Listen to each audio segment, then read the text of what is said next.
Hello everyone and welcome back. I'm Duke Silver. Today we're going to be playing Bearskin. So what Bearskin does is, at the beginning of combat every turn, your lowest attack characters are going to get a buff, starting with +1/+0 at level 2, and it goes up by 1/1 on every subsequent level. So yeah, we're going to pick up a Smiling Sprout here. I'm a pretty big fan of Smiling Sprout. It's getting its own stats, and if we can keep getting some Bearskin stats onto it, it can kind of add up over the course of the game. And if you can get a second one, which we did lock there, then eventually those stats combine into a pretty large unit, which just helps you through the mid game.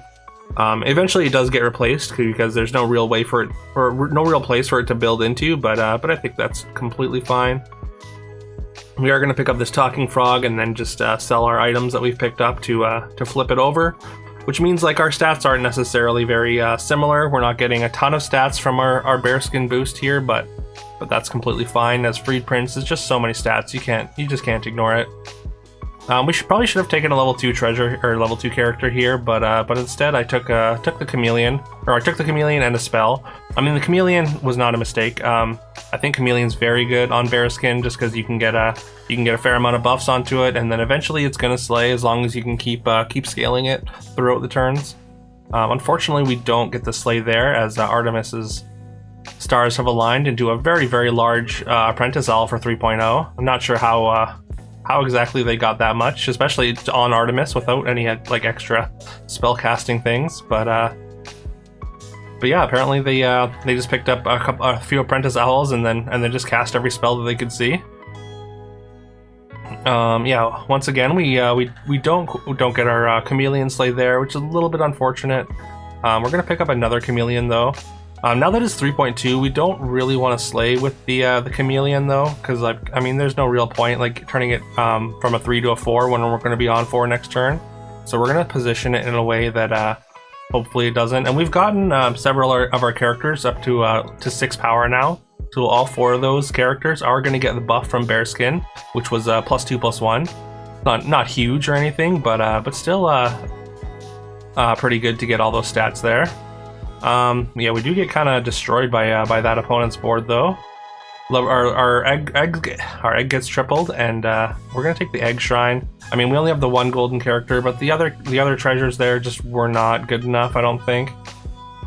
Now we're gonna pick up a Romeo, mostly just because its stats align with the rest of our board really well. So like we've got 4 things with 8 power, or sorry, 5 things with 8 power. So on level 4, they're all gonna get +3/+2. Which is a really good healthy dose of stats. That's near brother gambler levels, I would say. And yeah, I mean, we once again we failed to slay with our chameleon, so it's a little bit unfortunate. But with this second chameleon, we almost want to find the triple before we get the slay anyhow. I think we're just going to jam this asceticism, just go up to 4.2 and go to 5 next turn. Increases the amount of buffs we get from our Bearskin. And we also find a Juliet to go with this Romeo, so that's very nice. We get a buffs on a bunch of different characters there. We're doing a pretty good job of keeping our board nice and symmetrical. I don't know if symmetrical is the right word. Nice, and the stats nice and even, anyways, so that they're all scaling together. There's a Lady of the Lake on 5. I don't think we want to take that. Like we could take it and kind of like hedge into boost comp, but I don't know. I think taking a Lady of the Lake, like 5 gold for a unit that doesn't really do much, I don't think that's very good generally. I generally need to see like Uther and Lady of the Lake in the same shop to want to do that, but I mean that could be wrong too. Like I could just be undervaluing it, like the power of getting into it. But yeah, we take some rolls and we eventually do find our golden or our upgrade for our chameleon here. We have to choose between some level 3 treasures. None of them are particularly exciting. We just take the Seer Sphere and throw some stats onto our chameleon here, and we're basically just going to hope for the slay. We get it just up to 24, which is just the perfect breakpoint right there. So we do get our slay finally on 5 into a golden 6. So honestly, we kind of get paid off for missing all those chameleon slays early, but for sticking with it. And we get a very large upgraded Princess Titania. So Princess Titania is a stars character, so it's whenever you charge a star, the upgraded version of Titania is going to charge 2 copies of it. So yeah, no, we're kind of just incentivized to move into stars. So we are looking for exactly what we find here, which is a Star Child as well as a Nocturne. And yeah, Nocturne's gonna be pretty good because, like, I mean, it's gonna give everything on our comp slay, and whenever something slays, Nocturne is gonna charge a star, and Titania, of course, is gonna charge 2 copies of that star. So we're gonna be charging a lot of stars. It's sort of like a much worse shooting star treasure, so like it kind of fills in that gap in a way. So we can kind of we can kind of move into cat stars. Our own sort of budget cat stars, or we have cat stars at home, or whatever you want to call it. We did pick up a spellbook there because we have the Seer Sphere, and I really wanted to start scaling this Nocturne because the stars that Nocturne charges when you slay, they are equal to 33% of his power. So we want to get Nocturne's power up. We also want to get Star Child's power up a little bit as well. So we're gonna put the item there. We also want to cast one more spell, I think, this turn. So we're gonna sell the egg in one of these Smiling Sprouts. We don't really care about the Smiling Sprout upgrade at this point. We never found it, and I don't know if you're aware, but as you progress through the levels, the chance of seeing lower level characters does actually go down. Like there's a certain weight given to each character, and at each level, different tiers of character have different weights. So that's why you see higher level characters more often than lower level characters as you go get up closer to 6. Alright, just gonna cast some spells. We're gonna throw some stats onto the Star Child, just get that initial stat boost, or initial boost for the stars. And we're gonna take some cats again. We mostly just want to delay attacks. We just want to make sure that we're actually getting all our stars to fire off here. And yeah, cats are just a good way to do that. Just adding extra board means more attacks in the game, and more chances for our stars to do their thing, as we see them do there. Just completely demolishing that opponent's board. And honestly, I kind of have a big problem with stars. I don't play stars a lot. I mean, I'm playing it here, of course, because we got the Titania super early, or because of the Golden Chameleon. But I feel like stars, just as a strategy, kind of push out a lot of other strategies, which is why I kind of have a problem with them just in general. They're kind of they're a neat concept, but like the fact that like you can just charge seven stars that just demolish 7 spots on the comp makes a lot of other strategies really hard to compete.